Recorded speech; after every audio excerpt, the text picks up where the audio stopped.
dengan saya Naya.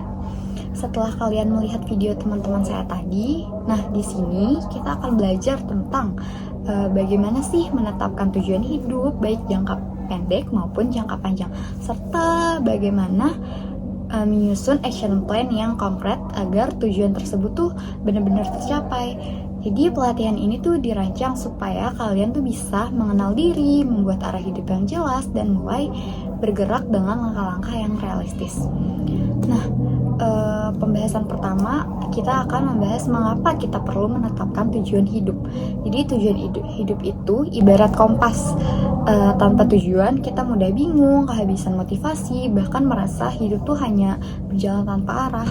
Dengan memiliki tujuan, kita jadi tahu kemana harus melangkah, apa yang harus diprioritaskan, dan keputusan apa yang harus diambil. Tujuannya itu tuh membantu kita untuk lebih fokus, lebih disiplin, dan lebih mudah mengevaluasi diri. Nah, banyak orang gagal bukan karena mereka tidak mampu, tetapi karena mereka tidak tahu apa yang sebenarnya ingin dicapai. Jadi, menetapkan tujuan adalah langkah pertama untuk menciptakan kehidupan yang lebih terarah dan bermakna. Pada pembahasan kedua, kita akan menetapkan tujuan jangka pendek dan jangka panjang. Yang pertama itu kita bahas jangka panjang dulu ya. Apa sih tujuan jangka panjang? Tujuan jangka panjang itu adalah gambaran besar tentang masa depan yang ingin kamu capai dalam 5-10 tahun ke depan. Contohnya tuh seperti yang pertama ada membangun karir yang stabil di bidang tertentu, yang kedua memiliki usaha sendiri, yang ketiga meningkatkan pendidikan sampai tingkat tertentu, dan yang terakhir tuh memiliki kesejahteraan finansial. Nah, tujuan jangka panjang itu tidak harus detail, tetapi harus jelas arah dan makna bagi hidup kalian. Nah, yang kedua itu tujuan jangka pendek. Tujuan jangka pendek itu adalah langkah-langkah kecil yang ingin kalian capai dalam 3 bulan, 6 bulan, atau sampai 1 tahun ke depan. Contohnya itu yang pertama mengikuti kursus untuk meningkatkan skill, yang kedua mengumpulkan tabungan sekian rupiah dalam 6 bulan, dan yang terakhir tuh membuat portofolio atau CV yang lebih baik. Nah, tujuan jangka pendek itu adalah tangga-tangga kecil menuju tujuan besar. Nah, yang ketiga, cara menentukan tujuan yang tepat itu dengan menggunakan metode SMART. Sebelumnya, kalian tahu nggak sih apa itu metode SMART? Oke, saya jelaskan dulu ya. Jadi metode SMART itu adalah sebuah cara atau teknik untuk membuat tujuan agar lebih jelas, terukur, dan mudah dicapai. Metode ini tuh membantu seseorang menyusun tujuan yang tidak hanya sekedar keinginan, tetapi benar-benar bisa direncanakan dan diwujudkan. Nah, agar tujuan hidup lebih mudah dicapai itu gunakan metode SMART kan. Jadi yang S itu spesifik, tujuan itu harus jelas, tidak samar, dan langsung menunjukkan apa yang mau dicapai. Jadi semakin spesifik tujuan, semakin mudah kita menentukan langkah-langkahnya. Contohnya tuh kayak saya ingin deh lulus kuliah dengan IPK minimal 3,5 gitu. Nah, yang M, measurable. Ada ukuran yang bisa dihitung atau dilihat progresnya. Tujuan yang terukur itu membuat kita tahu apakah kita semakin dekat atau jauh dari target. Contohnya kayak saya akan menabung 300.000 per minggu. Nah, yang A ada achievable, yaitu tujuan itu harus realistis sesuai kemampuan, waktu, dan sumber daya yang dimiliki. Bukan berarti harus mudah, tetapi tetap masuk akal. Nah, yang R itu relevan. Tujuan itu harus sesuai dengan kebutuhan hidup prioritas dan arah yang memang ingin kamu capai. Tujuan yang relevan itu membuat motivasi tetap kuat karena itu benar-benar penting bagi kalian. Contohnya tuh kayak tujuan harus sesuai dengan kebutuhan, rencana hidup, dan prioritas. Kalau tidak relevan, ya motivasi akan cepat hilang. Nah, yang T ada time bound. Tujuannya itu harus memiliki tenggat atau deadline. Dengan batas waktu, kita akan lebih disiplin dan tahu kapan evaluasi dilakukan. Nah, metode SMART itu membuat tujuan lebih jelas, terukur, realistis, relevan, dan punya deadline, sehingga proses mencapainya tuh lebih terarah dan tidak hanya menjadi niat tanpa tindakan. Nah, yang ketiga itu pembahasan ketiga itu kita akan membahas tentang menyusun action plan untuk masa depan. Oke, banyak orang punya tujuan besar, Tetapi tidak semua orang tuh bisa mewujudkannya, bukan karena mereka tidak mampu, melainkan karena mereka tidak memiliki action plan dan rencana langkah-langkah konkret yang bisa dilakukan secara bertahap. Action plan itu menjadi jembatan antara mimpi dan kenyataan. Tanpa rencana yang jelas, tujuan hanya akan berhenti sebagai angan-angan aja. Nah, yang pertama, breakdown tujuan besar menjadi langkah-langkah kecil. Misalnya, tujuan besar itu adalah menjadi content creator profesional dalam 2 tahun. Nah, ini kan tujuan yang besar dong, yang membutuhkan banyak keterampilan, editing, konsisten, membuat konten, riset, dan membangun audiens. Karena itu, kita tuh perlu kan dibuat langkah kecil yang terukur. Misalnya langkah-langkah kecil tuh kayak bulan pertama dan kedua itu kalian tuh belajar editing video dasar melalui YouTube atau kursus online. Nah, bulan ketiga keempat itu membuat 10 video latihan untuk mengasah kemampuan editing dan storytelling. Nah, bulan kelima dan bulan keenam itu mulai posting secara konsisten, misalnya seminggu sekali, untuk membiasakan diri dengan ritme publikasi itu. Nah, yang terakhir itu setiap bulan melakukan evaluasi kecil-kecilan untuk melihat mana video yang performanya baik dan apa yang perlu ditingkatkan. Nah, jadi semakin kecil langkahnya itu semakin mudah untuk memulai. Yang kedua, tentukan deadline dan prioritas. Setelah langkah-langkah kecil tadi dibuat, tentukan deadline agar kamu punya batas waktu yang jelas. Deadline tuh membantu kamu tetap bergerak dan menghindari menunda-nunda pekerjaan. Selain itu, kamu juga perlu menentukan prioritas. Ya, semua hal harus dilakukan bersamaan. Dalam membuat prioritas, kamu bisa fokus pada hal yang paling penting terlebih dahulu. Misalnya, hal yang harus dilakukan itu mempelajari skill dasar yang menjadi fondasi. Nah, hal yang bisa dipersiapkan itu mencari referensi konten atau membuat daftar ide.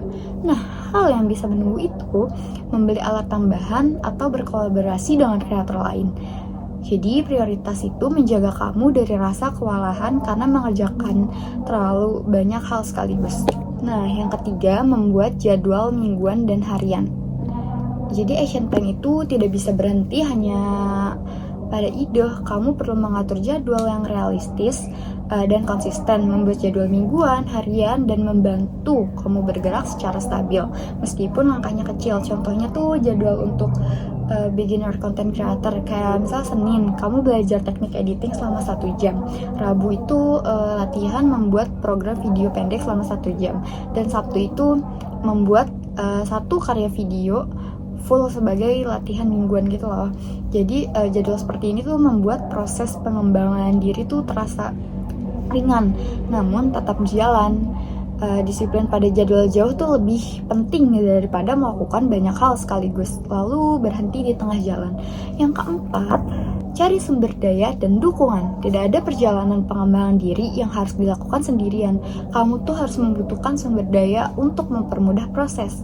Sumber daya ini tuh bisa berupa yang pertama kursus online untuk mempelajari skill tertentu, misalnya editing, public speaking, atau digital marketing. Yang kedua ada mentor, yaitu seseorang yang lebih berpengalaman dan bisa memberi arahan. Yang ketiga, komunitas, tempat kamu bisa berbagi pengalaman, mendapatkan feedback, dan tetap termotivasi. Yang keempat, buku atau materi belajar sebagai referensi tambahan untuk memperluas wawasan. Yang kelima, alat kerja seperti kamera, tripod, mikrofon jika diperlukan, dan sudah pasti diperlukan. Jadi dengan dukungan yang tepat, proses belajar akan terasa jauh lebih ringan dan efektif.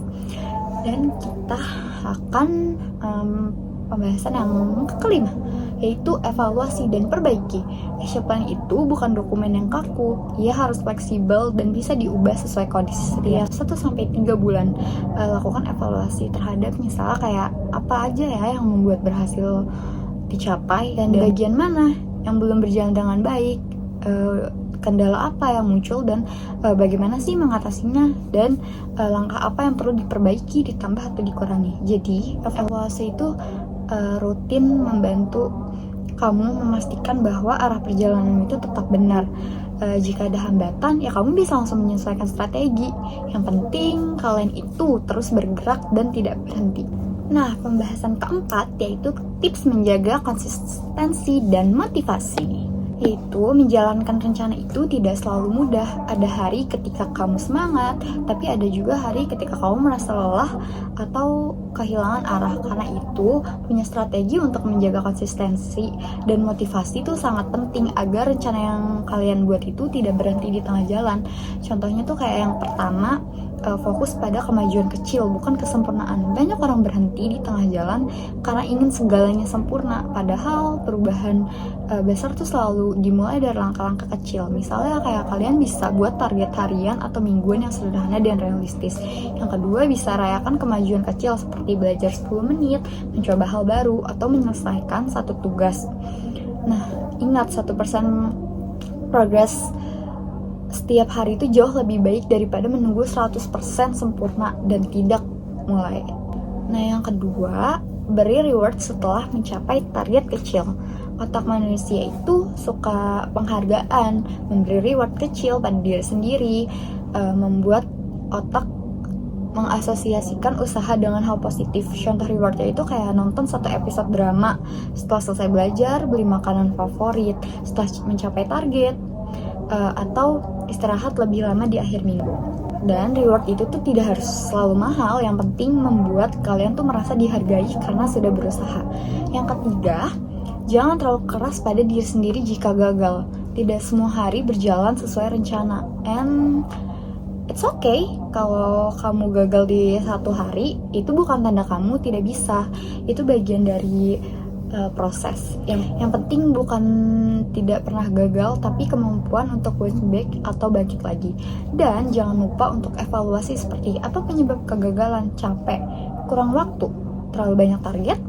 Nah, setelah tahu penyebabnya, kalian tuh bisa perbaiki rencana agar lebih realistis. Yang keempat, ingat alasan utama kalian itu memulai. Jadi motivasi terbesar itu akan muncul ketika kalian tuh tahu dengan jelas kenapa kalian melakukan sesuatu. Misalnya yang pertama, tulis alasan kamu di buku atau di catatan handphone kalian masing-masing. Seperti kayak, aku ingin karir yang lebih baik, aku mau hidup lebih sehat, aku ingin membahagiakan orang tuaku, dan lain-lain. Jadi saat kamu mulai lelah atau kehilangan semangat, baca ulang alasan itu. Nah, itu tuh akan mengingatkan kalian bahwa usaha yang kalian lakukan itu punya tujuan yang lebih besar. Nah, setelah tahu penyebabnya, kalian tuh bisa perbaiki rencana agar lebih realistis. Nah, motivasi memang bisa naik turun. Kalian tuh tidak bisa mengandalkan semangat saja. Yang membuat kalian tetap bergerak itu adalah kedisiplinan dan kebiasaan kecil yang dilakukan secara konsisten. Kombinasi antara langkah kecil, reward, menerima kegagalan, dan mengingat tujuan akan membuatmu tetap berada di jalur menuju masa depan yang kamu inginkan. Nah, itulah materi pelatihan mengenai grow yourself and grow your future yang dapat saya dan teman-teman saya sampaikan. Semoga setelah menonton video ini, kalian bisa sadar bahwa pengembangan diri sebenarnya bukan hal yang rumit. Kuncinya adalah berani mulai, menetapkan tujuan, dan konsisten melakukan langkah-langkah kecil setiap hari. Ingat, masa depan kita tidak dibentuk oleh orang lain, tetapi oleh pilihan yang kita buat sekarang. Jadi, mulailah tumbuh dari hal-hal sederhana, dan perlahan masa depan kalian juga akan berkembang mengikuti usaha tersebut. Terima kasih sudah menyimak, semoga bermanfaat.